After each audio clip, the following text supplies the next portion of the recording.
Oke, Assalamualaikum warahmatullahi wabarakatuh. Perkenalkan, nama saya Alwir Watsolin dengan NIM 122140197. Kali ini saya akan menunjukkan aplikasi buatan saya yang bernama Saku Bijak. Jadi Saku Bijak ini adalah aplikasi web untuk mencatat, mengelola, dan memantau pengeluaran pribadi secara efisien. Jadi di aplikasi saya ini ada fitur manajemen transaksi, kategori pengeluaran, dan ringkasan pengeluaran. Aplikasi ini membantu pengguna memahami pola pengeluaran mereka.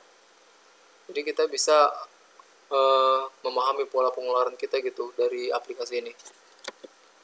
Untuk tujuan dari Saku Bijak ini yaitu mempermudah pengguna dalam mencatat pengeluaran, memberikan visualisasi pengeluaran berdasarkan kategori, dan yang terakhir itu menyediakan ringkasan pengeluaran untuk periode tertentu, yaitu 1 bulan terakhir. Untuk teknologi yang digunakan itu di backend itu ada Python dan Pyramid untuk backendnya, RESTful API, JWT Authentication untuk autentikasi, dan PyTest untuk pengujian. Untuk frontend itu ada React.js dan Vite sebagai build toolnya, Redux Toolkit untuk state management, dan MUI untuk styling. Untuk database-nya saya menggunakan PostgreSQL. Untuk skema database-nya yang pertama itu ada table users, ada kolom ID dengan baris ID, name, email, hash password, created add, dan update add. Ada skema tabel kategori itu dengan kolom ID, name, description, user ID, created add, update add. Dan user ID-nya di sini itu foreign key dari ke tabel users. Yang terakhir itu ada table transaction dengan kolom ID, description, amount, date, user ID yang foreign key ke tabel users, kategori ID yang foreign key ke tabel kategoris, created add, dan update add. Untuk API endpoint-nya sendiri untuk autentikasi itu ada post register untuk registrasi pengguna baru, lalu ada post login untuk login pengguna, dan ada get me atau mendapatkan detail pengguna. Untuk kategori ada post kategori untuk menambah kategori, get kategori untuk mendaftarkan kategori, untuk mendapatkan daftar kategori, put kategori ID untuk memperbarui kategori, delete kategori ID untuk menghapus kategori, dan yang ketiga itu ada transaksi, post transaksi untuk menambah transaksi, get transaksi untuk mendapatkan daftar transaksi, put transaction ID untuk memperbarui transaksi, dan delete transaction ID untuk menghapus transaksi. Dan yang terakhir itu ada dashboard, itu get summary untuk mendapatkan ringkasan data. Untuk fitur CRUD-nya sendiri, yang pertama itu ada di manajemen pengguna. Yang pertama adalah create untuk registrasi pengguna baru, dan read untuk mendapatkan detail pengguna. Yang kedua itu ada manajemen kategori. Yang pertama itu ada create untuk menambah kategori pengeluaran. Yang kedua ada read untuk mendapatkan daftar kategori. Yang ketiga ada update untuk memperbarui kategori, dan keempat ada delete untuk menghapus kategori. Dan untuk manajemen transaksi, yang pertama itu ada create untuk menambah transaksi ke pengeluaran. Yang kedua ada read untuk mendapatkan daftar transaksi. Yang ketiga ada update untuk memperbarui transaksi. Yang keempat ada delete untuk menghapus transaksi. Oke, sekarang kita masuk ke demo websitenya. Ini merupakan landing page dari aplikasi Saku Bijak. Di sini ada alasan mengapa memilih Saku Bijak, yaitu ada pencatatan mudah dan cepat, ada kategori yang fleksibel, dan ringkasan visual informatif. Jika belum memiliki akun, maka kita akan memencet yang ini. Sini kita masuk ke halaman register. Itu biasa kita mendaftarkan namanya dulu, alamat email, dan paspornya. Karena saya sudah mendaftar, Jadi saya akan skip ini, masuk ke halaman login. Jadi kita akan login dari akun register, akun yang sudah kita daftarkan.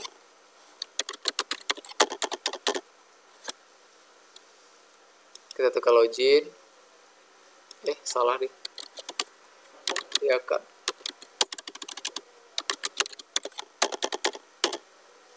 Oke, sudah login. Bisa kita lihat kalau di sini tuh di konsolnya itu ada ini ya, JSON. Itu message login berhasil dan akses token berupa JWT itu, dan akses token itu berupa hash, dan token type-nya itu bearer dengan ID 3, nama Alwi, dan email alwisoleh@gmail.com. Dan di sini ada dashboard Saku Bijak. Untuk di dashboard Saku Bijak ini ada ringkasan cepatnya, itu ada pengeluaran bulan ini, kategori teratas, transaksi cepat untuk menambah transaksi cepat, dan ada aktivitas terakhir. Aktivitas terakhir itu transaksi terakhir yang kita lakukan. Dan ada visual pengeluaran per kategori. Di sini kendaraan ada di yang paling tinggi yaitu 50.000, dan bahkan ada yang paling rendah yaitu 12.000. Dan untuk tampilan juga responsif ya, untuk desktop dan untuk mobile-nya. Untuk mobile itu ada hamburger menu, dan untuk desktop tidak ada, tapi langsung ke sini semua, ke layoutnya semua. Jadi kita prefer ke mobile tampilan mobile ya. Berikutnya itu ada kategori. Jadi di sini kita bisa menambahkan kategori baru, mengedit kategori baru, dan menghapus kategori baru. Bisa kita lihat di sini untuk membaca kategorinya. Di sini ada keluaran berupa JSON, respon berupa JSON untuk kategorinya. Ada jajan, kendaraan, makan, ID yang berbeda-beda, deskripsi yang berbeda, dan pembuatannya itu kapan. Kita demo untuk menambah kategori baru. Nama kategorinya misalkan itu jalan-jalan. Deskripsinya opsional, kita bisa mengosongkan atau tidak mengisi sama sekali, atau kita bisa mengisinya juga. Kali ini saya akan kosongkan. Kategori berhasil ditambahkan. Kita lihat di responsnya, terlihat bahwa kategorinya itu berhasil ditambahkan dengan ID-nya itu ada di 16, nama dan jalan, dan deskripsinya tidak ada. User ID-nya 3, seperti yang di sini tadi, itu ada user ID 3. Oke, terus kita bisa mengeditnya juga. Misal kita mengedit si jalan-jalan tadi menjadi jalan aja. Itu bisa juga kita tambah ya. Kategori berhasil diperbarui. Kita lihat responsnya. Responsnya berupa kategori berhasil diperbarui dengan ID 16, description kosong, user ID 3. Kita bisa ngedit juga, terus menambahin si deskripsinya. Misal jalan bareng pacar.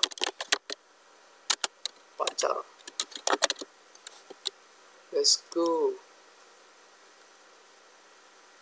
Kita lihat responsnya dari JSON-nya, dari backend-nya. Itu kategorinya berhasil diperbarui dengan deskripsinya sudah ditambah nih. Oke, seperti itu. Terus kita bisa menghapus. Misal kita udah putus nih, terus kategorinya masih ada jalan bareng pacar. Kita bisa menghapusnya jalan bareng pacar tadi. kita hapus, dan kita lihat di sini berupa delete. Jadi dia mendelete dari ininya tadi. Terus kita langsung ke transaksinya. Di sini merupakan transaksinya. Jadi di sini kita bisa menambah transaksi, mengedit transaksi, dan menghapus transaksinya. Misal nih kita mau nambah transaksinya. Misal transaksinya itu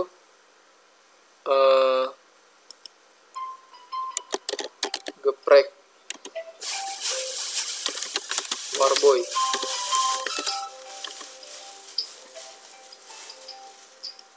Dengan harga 20.000.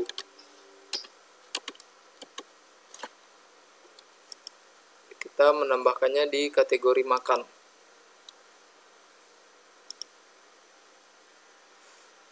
Terlihat bahwa transaksinya berhasil ditambahkan. Kita lihat di ininya. Itu ada di responsnya itu. Ada transaksi berhasil ditambahkan dengan ID 25. Description-nya geprek Warboy, amount-nya 20.000. Kategori ID 11 dan user ID-nya itu 3. Sama-sama seperti user ID yang saat pertama kali login tadi. Oh ya, tadi belum ditunjukin buat read-nya ya. Ini buat read-nya.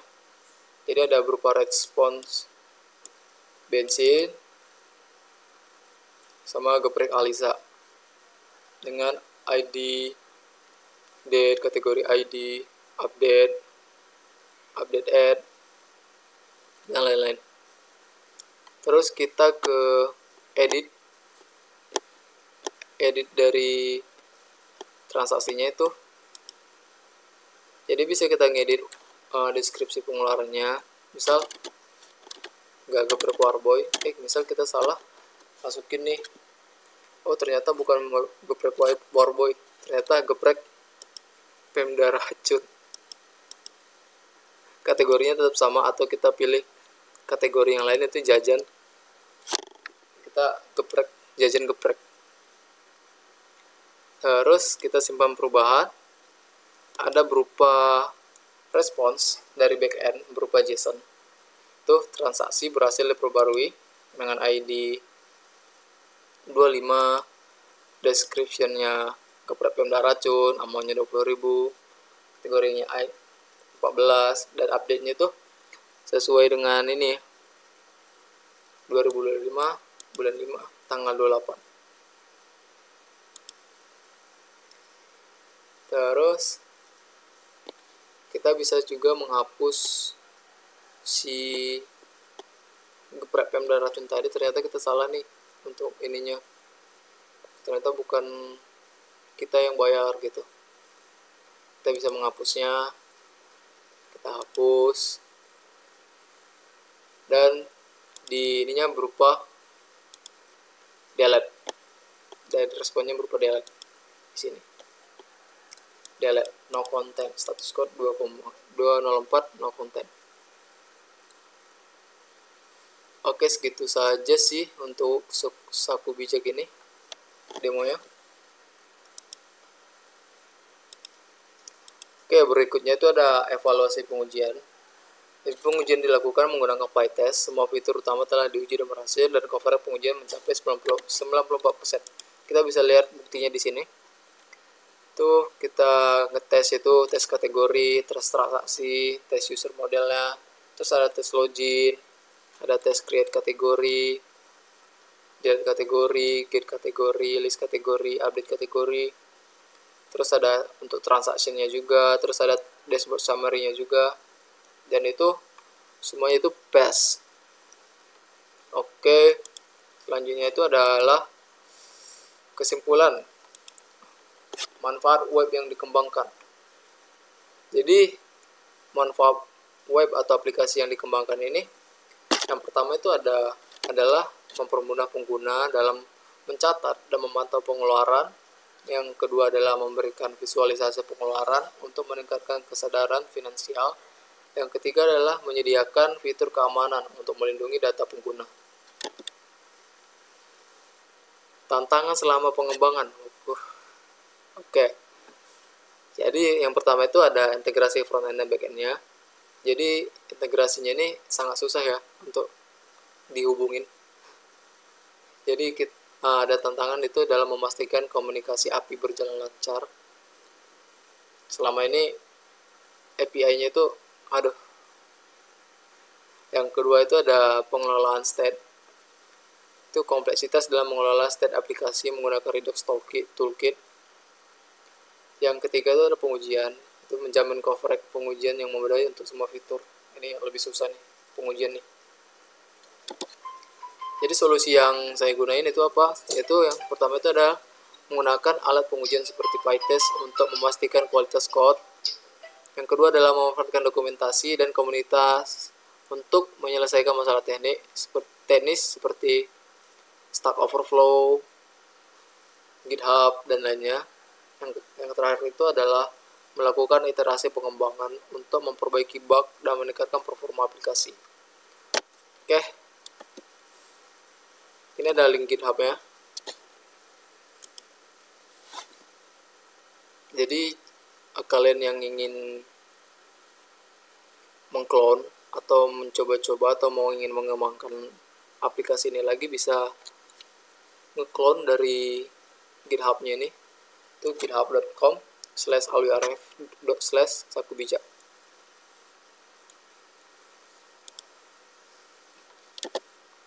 Oke, sekian dari saya. Apabila ada kekurangan dan silap kata, mohon maaf. Wassalamualaikum warahmatullahi wabarakatuh. Oke, sekarang tinggal ngedit.